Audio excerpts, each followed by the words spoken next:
हम चाहते हैं कि कोई हमें लाइक करे तो हमें उसके साथ एम्पैथेटिक होना चाहिए, मतलब अंडरस्टैंडिंग होना चाहिए। आजकल हम लोग मतलब इतने जजमेंटल हो गए हैं कि हम किसी को भी मिलते हैं इंस्टेंटली हम अपना जजमेंट बना लेते हैं। पर हर कोई चाहता है कि हम उसको सुने और उसको समझें, उसकी प्रॉब्लम्स की जगह पे अपने आप को रख के देखें, तो ultimately that person will like us. Let's give big hand for her.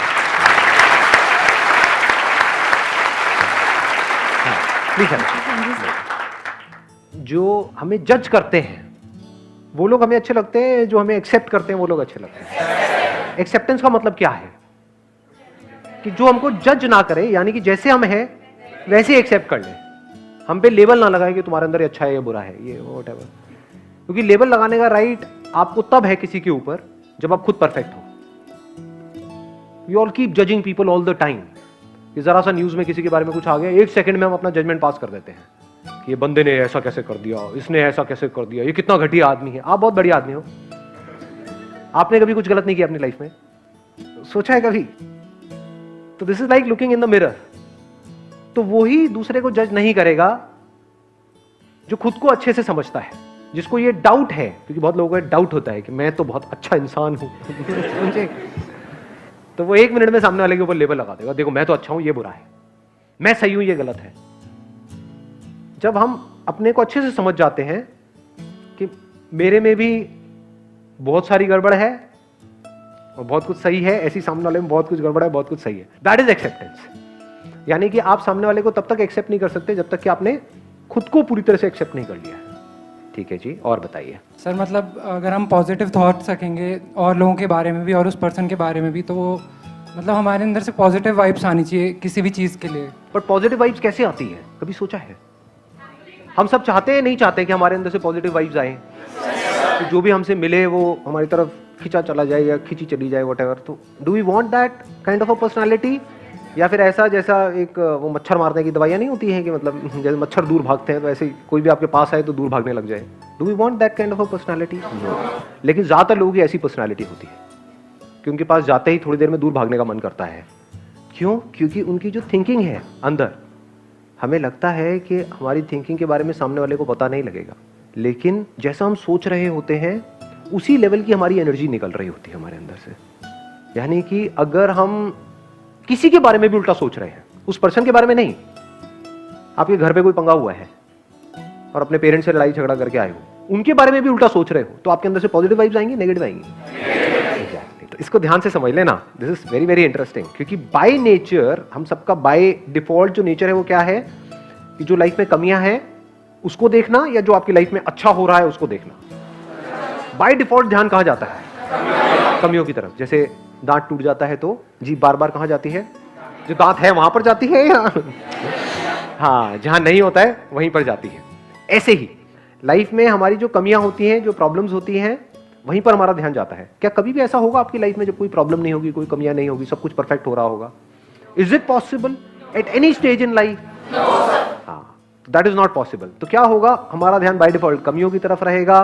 कमियों की वजह से हम इरिटेट होंगे, परेशान होंगे, तो हमारे अंदर से नेगेटिव वाइब्स निकलेंगे। तो हमारा ये जो बाय डिफॉल्ट जो नेचर है, ह्यूमन नेचर कह सकते हो इसको आप, इसको हमको बदलना होगा। इसका तरीका क्या है? जब भी आपको रियलाइज हो कि आप अच्छा फील नहीं कर रहे हो, तो इमीडिएटली देखो आप ऐसा क्या सोच रहे हो, पता लग जाएगा 1 मिनट के अंदर अंदर। उसी सिचुएशन की पॉजिटिव साइड को देखने लग जाओ। फिर अगर आप कहीं किसी से मिलते हो, बात करते हो, तो कुछ कमाल की एनर्जी आपके अंदर से निकल रही होगी, मजा आएगा, मतलब सामने वालों को अपने आप ही अच्छा लगने लग जाएगा। हाँ बोलिए।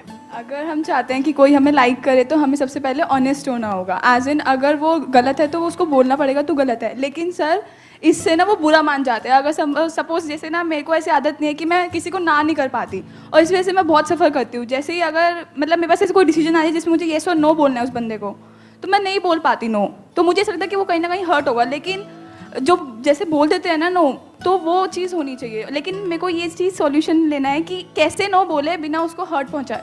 Good point. ये दोनों क्वालिटीज हमारे अंदर होनी चाहिए, हाँ बोलने की भी और ना बोलने की भी। ज्यादा इंपॉर्टेंट क्या है इन दोनों में से, कभी सोचा है हमने? नो बोलना है, यस बोलना? No, exactly. क्योंकि अगर आपको ना बोलना नहीं आता तो दुनिया क्या करेगी? आपको यूज करेगी यस अपने जो डिजायर उनको पूरा करने के लिए। तो this is a very very important quality. अब नो बोलने के भी 2 तरीके हैं, एक है आप पूरा गुस्से से नो खुंदक में बोल रहे हो, एक है पोलाइटली आप किसी को बोल रहे हो, नहीं। अगर शॉर्ट टर्म में इमीडिएटली किसी को बुरा भी लगा तो ऐसे लोग हमको आगे जाकर के बड़े अच्छे लगते हैं, जो पहले आपको जो जोश में हाँ बोल दे और बाद में 2 दिन बाद में नहीं नहीं नहीं नहीं, होता नहीं है। दोस्त आपस में प्रोग्राम बना रहे होते हैं, बनाए क्या भाई, गोवा का चले, गोवा गोवा गोवा गोवा। तो एक दोस्त कहेगा हाँ चल रहा। उसके 4 दिन बाद में तो जब ट्रेन पकड़ने के लिए आप अपने घर से निकल चुके हो, ओ यार मेरा नहीं। होती है ऐसी हरकतें।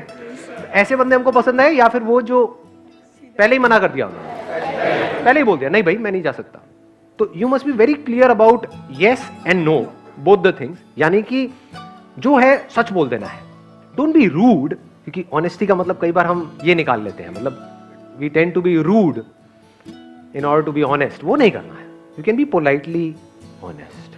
कि अगर कोई पर्सन है जिसका नेचर थोड़ा सा अजीबोगरीब सा है, तो you don't have to be honest there, you just have to maintain a distance from that particular person. I hope you got the answer. तो अगर ये क्वालिटी हमारे अंदर है, दैट इज ऑनेस्टी, इंस्टेंटली हो सकता है कि वो आपको लाइक नहीं करेंगे, लेकिन लॉन्ग टर्म में ऐसे बंदों को सब लाइक करते हैं। Yes. तो अब कौन है जो बोलना चाहता है या चाहती है? Sir, when we appreciate somebody, they tend to like us. अगर हमें किसी में कुछ अच्छा लग रहा है तो हमें उन्हें बताना चाहिए. What she said is कि अगर हम किसी को अप्रिशिएट करते हैं तो वो पर्सन हमको लाइक करता है। क्या ये सच है, झूठ है? लेकिन क्या इन रियलिटी हम अप्रिशिएट करते हैं लोग? ये अप्रिसिएशन चाहते हैं? हाँ, तो जैसे भी इंसान के साथ आप जुड़ना चाहते हो वैसा इंसान हमको खुद बनना है। अगर हम वैसे बन जाते हैं तो ऑटोमेटिकली हमारी जो पर्सनालिटी है वो लाइकेबल हो जाएगी। हमें हर वो इंसान अच्छा लगता है जो शेयरिंग करता है, जो सब सीखता है और फिर बांटना भी जानता है। जैसे आज आप हमारे लिए इतना कुछ कर रहे हो, हम मोटिवेटेड हैं और आप सर्व कर रहे हो। क्या पता कल को मैं आपकी भी मदद करूं, क्यों नहीं हो सकता? Why not?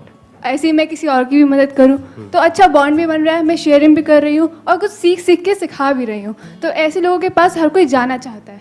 इन्होंने बड़ी अच्छी बात बोली है, लर्निंग एंड शेयरिंग।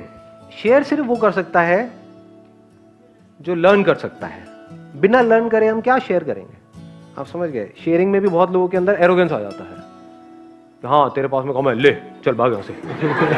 देखा ऐसे लोगों को? हाँ, मतलब दे रहे हैं तो इस एटीट्यूड से दे रहे हैं कि मैं पता नहीं क्या हूँ, मैं ये कर रहा हूँ, मैं वो कर रहा हूँ। नहीं, sharing is basically a collaborative process. That is real sharing, because that is learning also. देखना, ध्यान से समझना। कोई ऐसा टीचर अच्छा लगता है जो आया, आकर के सामने खड़ा हो गया, जो मैं कह रहा हूं बस वो समझते चले जाओ।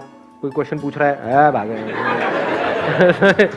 नहीं, जो लिखा हुआ है बुक के अंदर, तो बुकिश हो गया ना। तो that person is not learning. उसने रट तो लिया है, तोता तो है वो, लेकिन वो एक लर्नर नहीं है। तो जिसने कभी लर्न नहीं किया वो शेयर भी नहीं कर सकता, या उसकी जो शेयरिंग होगी वो सिर्फ नाम की होगी। रियल शेयरिंग मीन्स, जैसे अभी हम यहां पर हैं, तो एक तो तरीका ये है कि मैं आकर के आपको एक लेक्चर दे करके चला जाऊं। एक है कि मैं अगर यहां पर आया हूं तो आपको लग रहा है कि मैं आपको सिखाने आया हूं, एक्चुअल में मैं यहां पर सीखने आया हूं। That is sharing. अगर मैं ये सोच लूं कि मुझे तो सब कुछ पता है, मुझे सब कुछ आता है और मैं आ रहा हूं आपको बताने के लिए, बड़ा बोरिंग हो जाएगा सब कुछ। ऐसे लोग बड़े बोरिंग लगते हैं। नहीं, कौन अच्छे लगते हैं? जो आपस में कम्युनिकेट करते हैं। Real sharing means communication. It's not just giving, it's a constant give and take.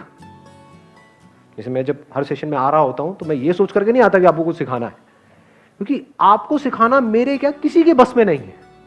किसी के बस की नहीं है कि कोई आपको कुछ भी सिखा जाए। सीखने वाले की इंपॉर्टेंस है, सिखाने वाले की कोई इंपॉर्टेंस नहीं है। अगर एक्चुअल में आप देखोगे इस लाइफ के अंदर, तो अगर दोनों ही सीखने वाले हैं, यानी जो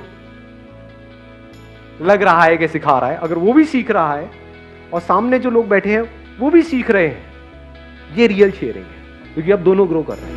क्या मैसेज देना चाहते हो जो छोटी छोटी प्रॉब्लम्स की वजह से हार मान जाते हैं? उनको क्या बोलना चाहते हो? आपने इतनी बड़ी बड़ी प्रॉब्लम सबसे पहले ना इंसान को खुद को पाना आना चाहिए। अगर आपने खुद को पा लिया ना तो कोई प्रॉब्लम बड़ी नहीं है, क्योंकि इंसान की कोई भी प्रॉब्लम उससे बड़ी नहीं हो सकती। क्योंकि मुझे ये लगता है कि सारा जो खेल है ना वो दिमाग का है सर। अगर हम मानते हैं कि ये चीज़ हमें मतलब मुश्किल लग रही है तो वो मुश्किल हो जाती है फिर हमारे लिए। अपना ना 100% दे नहीं पाते उसमें, क्योंकि हम पहले से ही मान लेते हैं कि ये तो वही मुश्किल है, हमारे हमसे हो गई नहीं, हम कर ही नहीं पाएंगे इस प्रॉब्लम से। फिर मैं ये सोचती हूँ जो आपने कहा है सर हाँ नहीं ठीक है। नहीं, फिर मैं ये सोचती हूँ कि अगर वो सामने वाला कर सकता है तो मैं क्यों नहीं कर सकती।